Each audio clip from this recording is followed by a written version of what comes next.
And this is the back of one of them. And I just thought this is interesting. Maybe you can't see it, but stone lintels, real brick, real wood porches, the slate roof.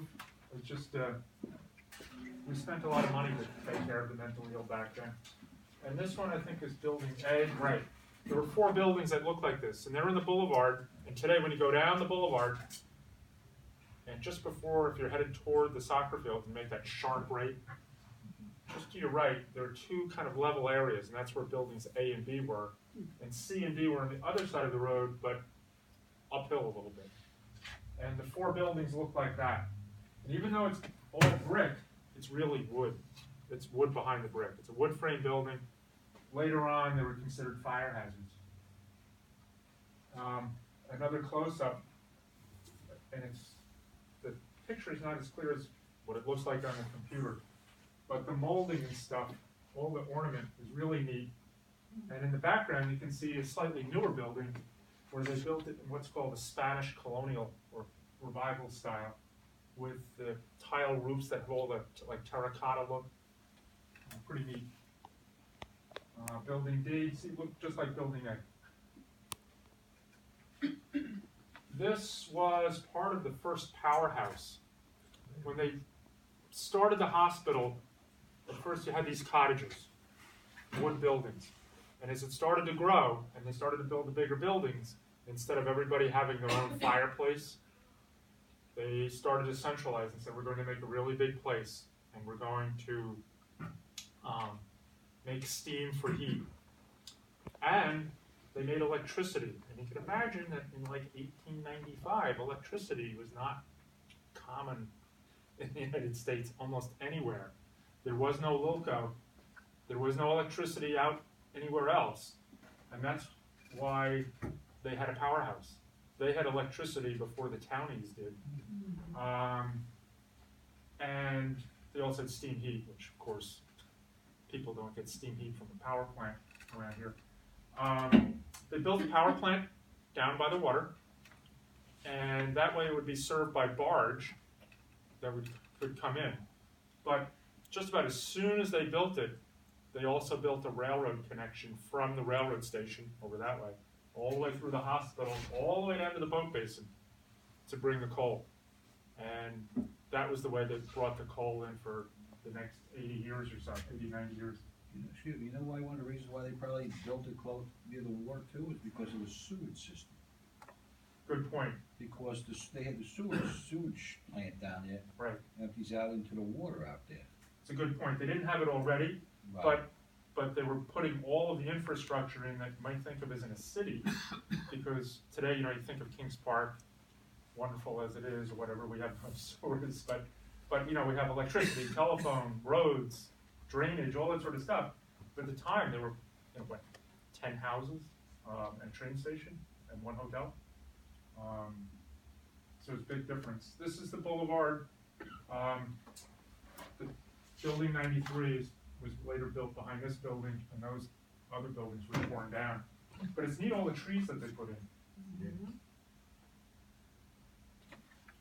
They built the railroad, that opened in 1896. This picture is actually taken a lot later. I could not find any that were so old. This one was taken in the 50s. Today, the hike and bike trail goes right where the wheels of the locomotive are. The middle school is over to the right, the photographer's back was to the boulevard. This is a 1903 map done by the USGS, the US Geological Survey, showing, I cropped it, and it shows what was around at that time. And you can see, they called it the State Hospital for the Insane.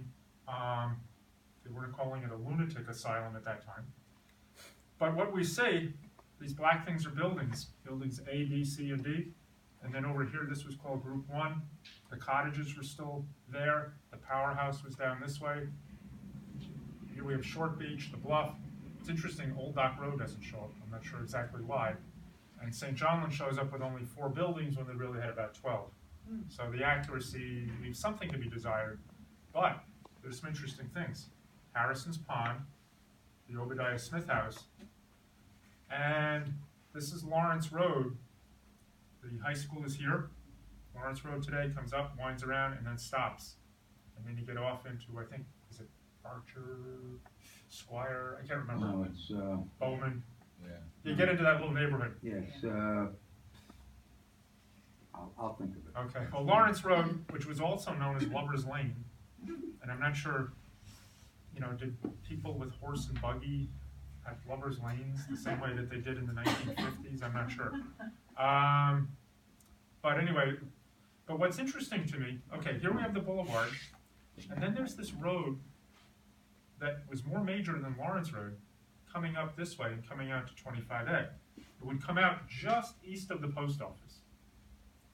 So at one time there was, and my hypothesis was, is this was the main way they built into the hospital before they built the boulevard. That they built like a single road, there were two ponds that it looped around, and then went down. If you look at it, you know, here's this cluster of buildings, and St. John Road is this here, Tiffany Field, the soccer field is here. And I believe, my hypothesis is like, let's just say they built that 1890, and then 3, 4, 5 years later they built the boulevard, and this became obsolete. It could have been construction entrance. Could have been. We do that today. I'm not sure they did that then.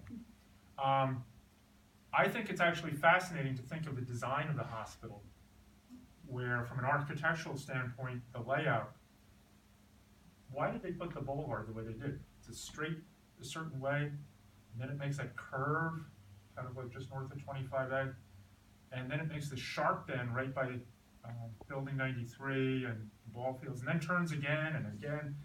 It's like, what were they thinking? Like, why didn't they just make it straight? Or why didn't they make a curve, a linear parkway, and all that sort of stuff?